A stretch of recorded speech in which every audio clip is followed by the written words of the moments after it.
Video में हम use रेफ के बारे में डिस्कस करेंगे। पहले मैं आपको थोड़ा सा एक प्रॉब्लम दिखा दूं ताकि आपको यूज़ रेफ का बेनिफिट सही समझ में आ जाए। अभी देखें, एक टेक्स्ट इनपुट मैंने बनाई है और इसमें ऑन चेंज टेक्स्ट पे ये सारा काम होता है और टेक्स्ट दोबारा यहाँ आ जाता है। इस सारे प्रोसेस के दौरान एक सेट स्टेट भी कॉल हो रही है, लाइक यहाँ पे ये सेट स्टेट है बेसिकली। तो सेट स्टेट की मदद से बेसिकली रिटर्न का फंक्शन बार बार कॉल होता है। अभी आप देखें, ये कॉमन सा एक प्रॉब्लम है कि आप ये देखें, कुछ भी लिख रहे हैं, एंटर वापस भी कर रहे हैं, एक एक स्टेप के ऊपर पूरा का पूरा रेंडर फंक्शन दोबारा कॉल होता है। तो बहुत से काम आपको ऐसे करने होते हैं जिसमें आप नहीं चाहते कि पूरा रेंडर फंक्शन दोबारा कॉल हो, तो ये काम यूज़ रेफ की मदद से हो सकता है। फॉर एग्ज़ाम्पल मैं इससे एक छोटा सा काम करवाने की कोशिश करता हूँ। फॉर एग्ज़ाम्पल मैं ये चाहता हूँ कि जब मैं यहाँ पे मेरा फोकस अगर यहाँ पे है या यहाँ पे है और मैं इस बटन पे क्लिक करता हूँ तो ये फोकस उठ के यहाँ से यहाँ चला जाए। इस टेक्स्ट फील्ड में सबसे ऊपर जो टेक्स्ट फील्ड है वो बेसिकली ये मैंने बनाई है।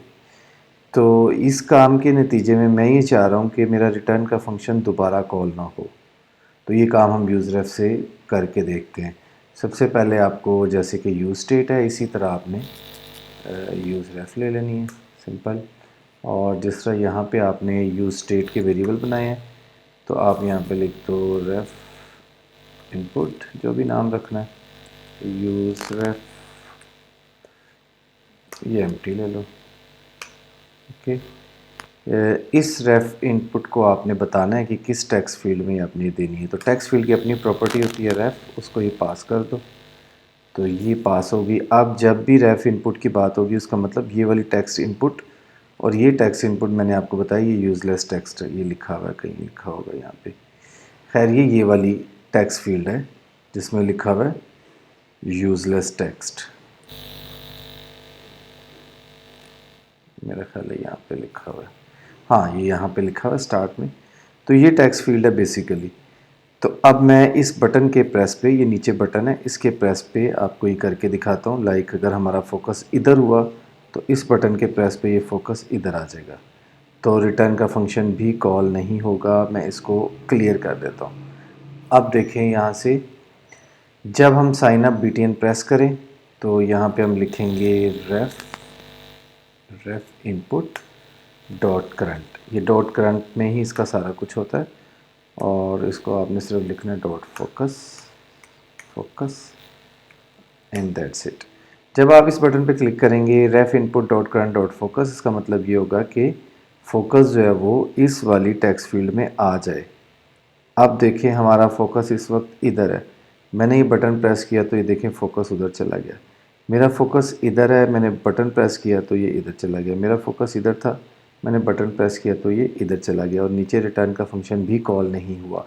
यूआई में एक चेंज आई और रिटर्न का फंक्शन भी कॉल नहीं हुआ। अब मज़ीद हम देखते हैं इसमें, अगर हम इसको क्या मज़ीद दे सकते हैं तो वो एक काम करते हैं, रेफ इनपुट डॉट करंट डॉट, एक और इसमें होता है set native props, yes set native props, okay. इस तरह से native props, font size, yes इसका फॉन्ट साइज़ 60 कर देते। जो ही बटन प्रेस हो, एक तो फोकस आए और दूसरा जो है वो सेट नेटिव प्रॉप्स में फ़ॉन्ट साइज़ बढ़ जाए। तो देखते हैं क्या करता है। ये रिफ़्रेश पे तो रिटर्न कॉल होना ही है। अब मैं यहाँ पे हूँ और मैं बटन प्रेस करता हूँ तो ये देखें फोकस भी आया और साथ में इसका साइज़ भी बढ़ गया और नीचे आपने देखा कि रिटर्न नहीं कॉल हुआ। तो यूज़ रेफ के दो फ़ायदे हैं। एक तो यूज़ रेफ जो है आपको एक ऐसा म्यूटेबल वेरिएबल देता है जिस तरह का सेट टेक्स्ट में होता है, लेकिन यूज़ रेफ का फ़ायदा ये है कि इसके अंदर अगर चेंज भी आए तो आपका डॉम री रेंडर नहीं होता, आपकी रिटर्न का फंक्शन दोबारा कॉल नहीं होता, रेंडरिंग दोबारा से नहीं होती। तो डिपेंडिंग कि आपको कभी ऐसी चीज़ की ज़रूरत पड़ती है, ऐसे वेरिएबल की, ऐसे म्यूटेबल वेरिएबल की ज़रूरत पड़े जिसमें आप चाह रहे हैं कि चेंज आए भी तो री रेंडरिंग ना हो, तो आप यूज़ रेफ को यूज़ कर सकते हैं। और साथ में ये आपको डॉम की डायरेक्ट एक्सेस भी देता है।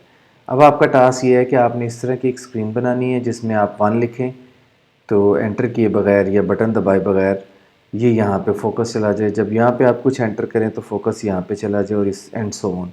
ये 4 टेक्स्ट इनपुट्स की आपने ये असाइनमेंट करनी है यूजिंग यूज़ रेफ।